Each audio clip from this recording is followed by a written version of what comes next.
అంతే ఎట్లా అంటాడు మన చంద్రబాబు నాయుడు అటోరు ఇటు కూర్చుండ్రు ఇటోరు అటు కూర్చుండ్రు. సంగతి అసెంబ్లీలో ఏమైందంటే ఏ హోగా పూరా మనం ఓట్లేసి పంపించినటువంటిది 1 man 1 vote, right to vote, not to vote, boycott vote ఉంది కానీ రీకాల్ ఓట్ లేదు, గుంజేది లేదు కిందికి. ఇప్పుడు గుంజరు ఏం లేదు. పిడికడి మంది విద్యార్థులు ఇక్కడ నేను అదే చెప్పవచ్చిన. పిడికడి మంది విద్యార్థులు 10 నిమిషాలు AK-47 కు మా ప్రాణం ఇస్తామని పోరాడితే ఢిల్లీ దిగొచ్చి మేము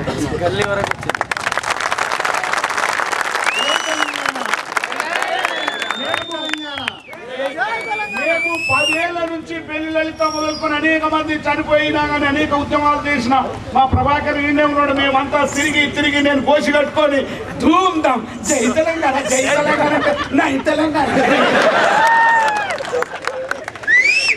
అరే వారికి కొండవాగట్టు కూడా లేదు. ఎప్పుడైతే విద్యు వందనాలు వందనాలంగో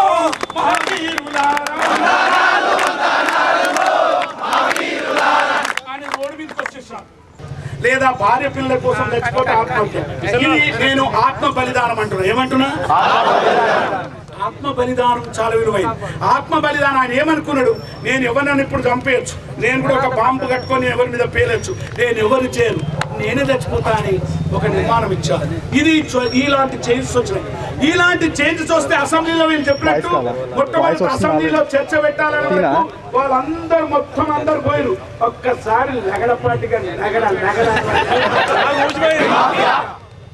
land mafia, health mafia, education mafia, cinema mafia, ఇన్ని మాఫియాలు కలిసే వరకు మన గరీబుల సాగది పామ్ అన్నది.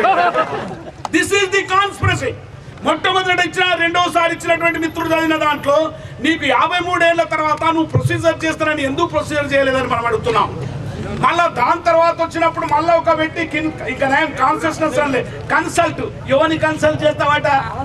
మా అమరవీరులు చచ్చిపోయారు కదా, వాళ్ళ బొందల కాడ పోయి కన్సల్ట్ చేద్దాం. Go and ask the martyrs who has given them. Whom you are going to ask? ఎవరిని అడుగుతావు? మా ముఖ్యమంత్రిని అడుగుతావు. ఆ రోజేరు మా కోమటైనకు రాక ఒక్కసారి వస్తే ఓ సేటు తెలంగాణలో నీకు రాక ఒకసారి కోసి గీక్కుంటూ వచ్చింది.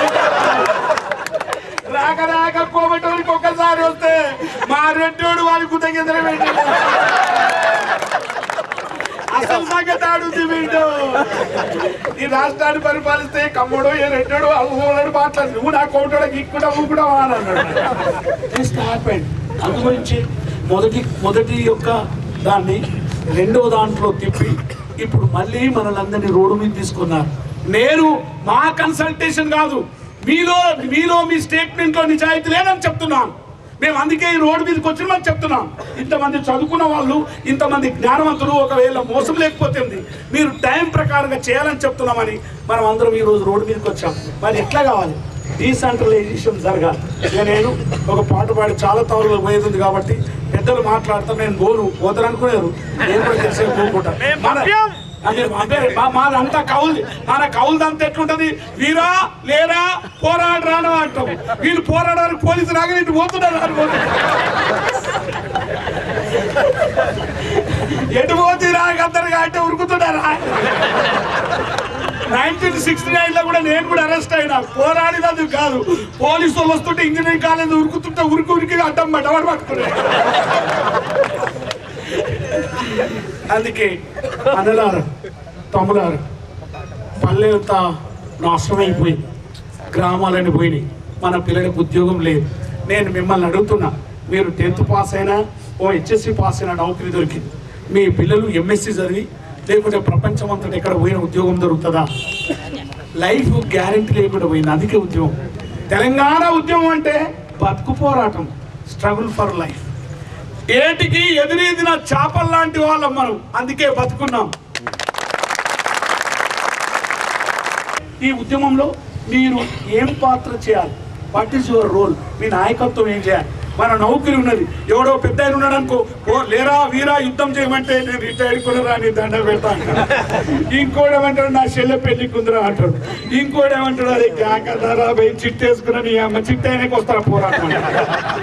వాళ్ళని మనం అవమానపరచడం లేదు. That is life. అదే జీవితం. ఆ జీవితంలో నుంచే ఉద్యమాలు చేయాలి.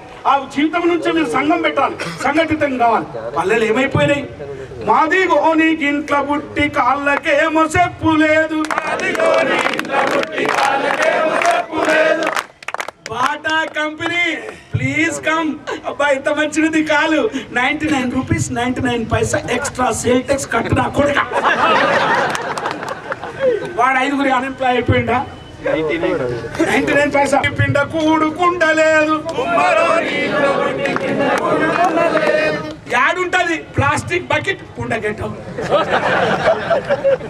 సాలో నీ ఇంట్లో పుట్టి సాగు బట్ట కొనలేడు.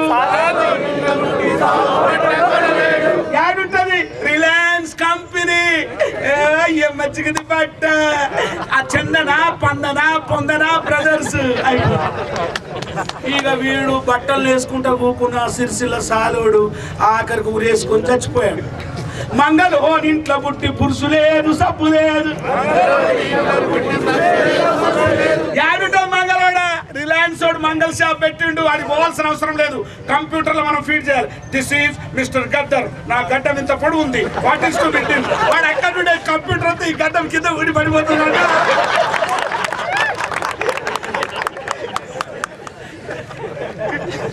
టౌన్లో నీ ఇంట్లో పుట్టి లొట్టి లేదు సెట్టు లేదు. అరే దేవేందర్ గౌడు యాడున్నారా నువ్వు? అది లేదు. కమ్మరోని ఇంట్లో పుట్టి కత్తిపీట సుత్తలేదు. సాలోని ఇంట్లో పుట్టి సాగు పట్ట కొనలేడు. కోమటోని ఇంట్లో పుట్టి తక్కడ బాటలు ఇల్లు నీకు ఆల్వస్తా. కోమటోని ఇంట్లో పుట్టి తక్కడ బాటలు ఎందుకు లేవంటే పెద్ద పెద్ద మహల్స్ వచ్చినాయి, గ్రేట్ మహల్స్ వచ్చినాయి. నేను ఢిల్లీలో ఉన్నప్పుడు ఒక గ్రేట్ మహల్ పోయినా పాట రాయడానికి. What is this? This is వంకాయలు. మనం ఇప్పుడు ఈడైతే మనం కొసురుతాం, వాళ్ళకి తీసి వేస్తాం మన దగ్గర.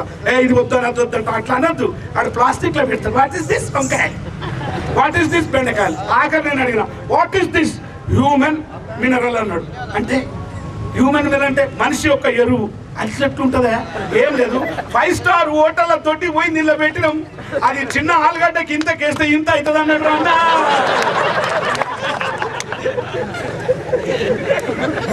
పాపను ఇంట్లో పుట్టి గుడి లేదు గంట లేదు. యాడుంటది? చిక్కడపల్లి ఉన్న బాపనైనకు నాలేక పెట్టుకొని ఓం శుక్లం అని అంటాడు. కానీ అది చిక్కడపల్లి వెంకటేశ్వర టెంపుల్ అయింది. కానీ ఆ దేవుని తీసుకొచ్చి మతలబ్ చేస్తే ఇక్కడ బిర్లా టెంపుల్ అయిపోయింది. That is capital. That is implement. భగవాన్ కా అడ్రస్ ఖతం హో గయా. అక్కడున్నాయన సద్గమయ చక్కగా చదువుతాడు. చిక్కరపల్లి కలుడు బాపరుడు. ఈడు ఊకున్నానికి ఇంగ్లీష్ రావాలి. అస్తం